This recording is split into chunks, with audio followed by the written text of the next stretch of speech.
Okay, we're going to finish up lesson 3.4 with linear programming, and this kind of puts everything together. We had set up some word problems, we've done some graphing and found the vertices and then plugged them in. Plugged them into an objective function, which is our goal. The objective function we dealt with leading up to today was just kind of a random function they gave us for practice. Today it's going to make sense. So here we got an example for a furniture manufacturer makes chairs and sofas from prepackaged parts. A chair requires 2 boxes of wood, 4 boxes of stuffing, and 1 box of fabric. A sofa requires 3 boxes of wood, 3 boxes of stuffing, and 2 boxes of fabric. The packages arrive once a week. The manufacturer has room to store 1,300 packages of wood, 2,000 packages of stuffing, and 800 packages of fabric. So the manufacturer does not have unlimited space. They can only store so much. The manufacturer will profit $200 per chair and $350 per sofa. How many chairs and sofas should the manufacturer make each week to maximize profit? Well, we're going to be graphing these, so I'm going to use the variables x and y simply for the ease of graphing. And they stand for the things that we're trying to answer. And usually those things we're trying to answer can be found in the final sentence or the question. And here they are. We want to know how many chairs and sofas we should manufacture. So x would be, I'm going to go number of chairs that would be manufactured, and y would be number of sofas that they make. The objective function can often be seen by the word maximize or minimize, and it's the whole goal. And the goal of this particular problem is to maximize profit. So I'm going to write a profit function. So in order to write a profit function, I need to look at the numbers that stand for the profit. And here they are right here. You get 200 for chair. So I get 200 for a chair. That means I get 400 for 2 chairs and 600 for 3 chairs. And I can figure out the profit simply by taking 200 and multiplying it by the number of chairs. Well, the number of chairs is x. I don't know. It could be anything. But that's not the only way to profit. I also profit $350 per sofa. So I'm going to take 350 times the number of sofas that I'm going to make and sell. And that right here is y. My overall profit is the total of these two things put together, so I'm going to put plus, and that's our objective function that we're going to use to solve this problem. Now we need to come up with constraints. What's holding me back from making an infinite amount of chairs and sofas to sell? Well, there's limits on the amount of components that I have. I can only store so much wood, stuffing, and fabric. Now, I find it easiest to make a chart, and in my chart, I like to put my variables on top, so like number of chairs, number of sofas, and then I like to use the components or the rates that go with the chairs. And the components and rates that go with the chairs in this particular situation are the amount of wood that goes in each, the amount of stuffing that goes in each, and the amount of fabric that goes in each. So I'm going to write down the numbers that go with each of these. Now, the nice thing about making a table is that at the end I can figure out how much total of each component is, in this case, stored. So for instance, I'm talking about wood, and it tells us that we only can store so many packages of wood, and how many packages of wood was it? 1,300. So that's going to go for my wood total. And there's 2,000 packages of stuffing. And finally, there's 800 packages of fabric. Here I'm just going to write down how much wood goes for each chair and how much wood goes for each sofa. Well, let's go down the chair, actually, the whole chair column, actually. It says there's 2 boxes of wood, 4 boxes of stuffing, 1 box of fabric. That's 2, 4, 1. 2, 4, 1. It takes 2 boxes of wood, 4 boxes of stuffing, and 1 box of fabric for each chair. Well, how about sofas? Sofas are 3 boxes of wood, 3 boxes of stuffing, and 2 boxes of fabric. 3, 3, 2. These are the things that are holding us back. So I got 1,300 boxes of wood. I'm going to start using it up by using 2 for every chair and 3 for every sofa. That's why I said the rates, it's 2 per chair, 3 per sofa. So this is my x and this is my y. I can write an inequality, and my inequalities are called constraints. And my inequality would be 2x plus 3y has to be less than or equal to 1,300. 2 boxes of wood for chair, 3 boxes of wood for sofa, so I do 2x plus 3y. I cannot exceed 1,300. We're going to graph this down low. So if I was going to graph this, I'd plug in zeros. When x is 0, you do 1,300 divided by 3, which is 433 1/3. When y is 0, do 1,300 divided by 2, and that's 650. And we'll graph those after I write all my constraints. Now, when you're setting up the graph, keep your constraints separate. So actually, I should have done this later, put it off to the side, and then just had my constraints over to the left. So I'm going to go ahead and fill out the rest of my constraints. The next constraint is on stuffing, 4x plus 3y, 4 boxes of stuffing per chair, 3 per sofa. That has to be less than or equal to 2,000. If I was going to go ahead and find the intercepts on that, when x is 0, y is 2,000 over 3, which is 666 2/3. When y is 0, x is 2,000 over 4, which is 500. And then there's one more constraint to get there that's in my table, and that's fabric. So I would have 1x or x plus 2y. It has to be less than or equal to 800. If I go ahead and find the intercepts on that, when x is 0, y would be 400, 800 divided by 2. And when y is 0, x would be 800, 800 divided by 1.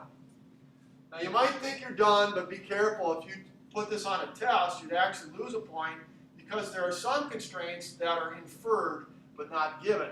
And inferred means what should be there that you don't see obviously. Well, what should be there is that x and y can't be negative. So we need to say x has to be greater than or equal to 0, and y has to be greater than or equal to 0. You can't sell negative chairs. You can't make and sell negative sofas. So you have to tell me that you're going to live in the first quadrant, basically. Here are all the constraints that I would expect to see on a test. Now let's go ahead and graph those. Well, down here on my graph, I've got some lines on here. Let me get that one. I'll bring it back later. So on my graph over here, I think I have around 20 blocks per each graph. So my biggest number is 800 right here. The more precise you get, the easier it is, or the smaller your interval, the more precise your answer is. So I would think to myself, do 800 divided by 20, maybe go up by 40s.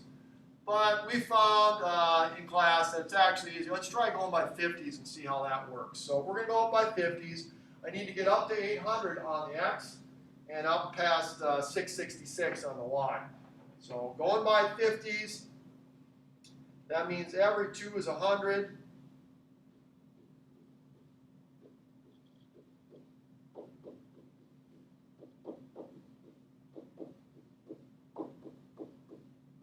That's as far as I need to go on the x. I've got to go up here. And again, I had to get up to 666 2/3. So I'm going to go up to 700.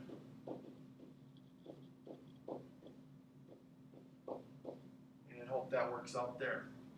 Okay? Now the bottom, the constraints, x greater than or equal to 0, y greater than or equal to 0, this tells me to stay. Here's x equals 0. I'm going to stay to the right of that. Here's y equals 0. I'm going to stay above that. Those just tell me that I need to work in the first quadrant.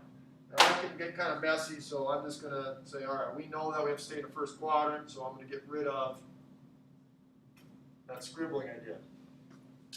And now I'm going to graph each of what I have up here. I have a blue line with intercepts of 650 and 433 1/3. So here's 650, 433 1/3. I'm only gonna be able to get close there. A little bit over 4 1/4, something like that. Okay, all right, feel pretty good about that. And we're supposed to be less than or equal to, so if I plug in 0, 0, that's true. So now I'm looking at this area down here. Here I got 500 and then 666 2/3. So 500 on the x, 666 2/3, something like that. I got to go 2/3 of the way up between 600 and 700. I got a solid line there.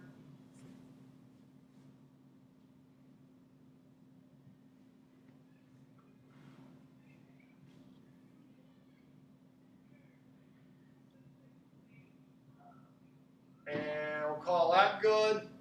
And this one, let me get this up a little bit. Move it up a little bit higher. Now, graphic's not the, it's not perfect. You know, using your calculator would be handier on this. But I'm going to go with that. That's also less than or equal to, so that's shading towards 0, 0. Okay, so now all we care about is this area that's here. But there's more to it, so I don't want to stop there. So I'm going to get rid of that. And then go with my purple. My purple has 400 for a y, 800 for an x.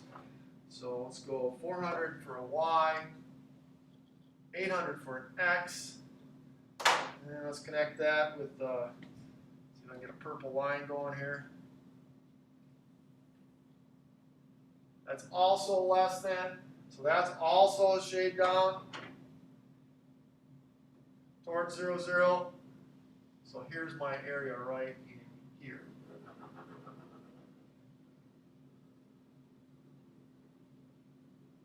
Okay, now what do I need to do? I need to identify the vertices. The vertices of this shape are here for sure, here for sure, here for sure. They're a little bit tricky though. In here and down here. So those could pose a problem. I'm really confident that 0, 0 is a vertex, that 0, 400 is a vertex, that's right here. I'm confident in my 500, 0. But what I'm not so confident in is this one right here, which I don't know, it looks pretty close to 200, 300. So I might be inclined to try 200, 300. If we want to know for sure what this one is right here, we need to figure out where blue and purple cross. Well, we could do that using our strategies of elimination or substitution. We could, I'm just going to move these out of the way, take this right here. If I want to figure out where blue and purple cross, I could simply multiply the bottom one by -2, that'd make it -2x, -4y, -1600. That's if I take this times -2. Now when I add straight down, I get -y is -300. So y is 300. Y is 300. Now if I plug that 300 in right here, I get 3 times 300 is 900. 1300 minus 900 is 400.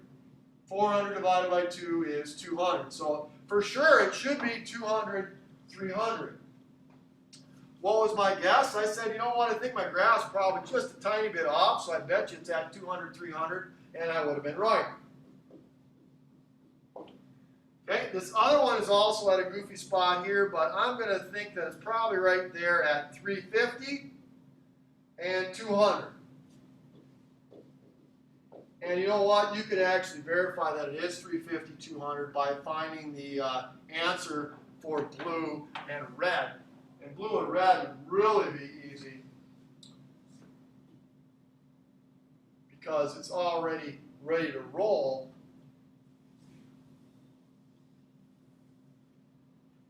in that the y's, I believe the y's were the same.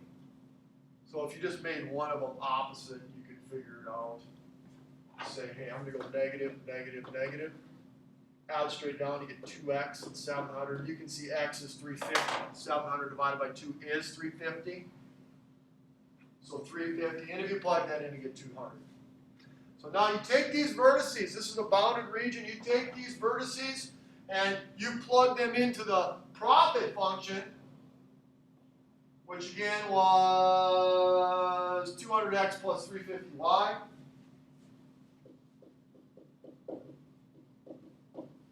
So you just plug each of these in and you're going to try to figure out which is the biggest result.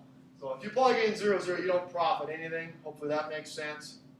If you plug in 0, 400, you're simply doing 350 times 400, and that's 140,000. If you plug in 500, 0, you're simply doing 200 times 500.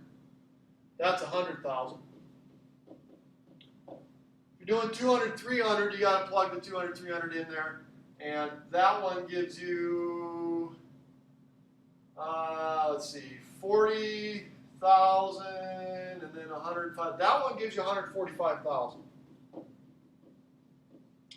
And finally, 350, 200 also gives you 140,000. So there's a couple of ways to make 140,000. You could do all SOFAs, or you could do a mix. But that's not what we want. We want to know what's the best thing to do, what's the one that gets you the most profit, and that's that right there. So we go to answer the question.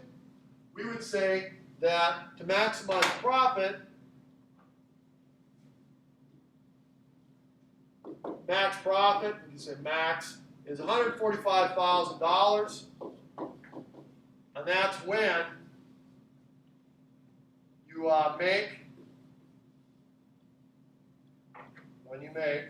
I'll just put a U in there.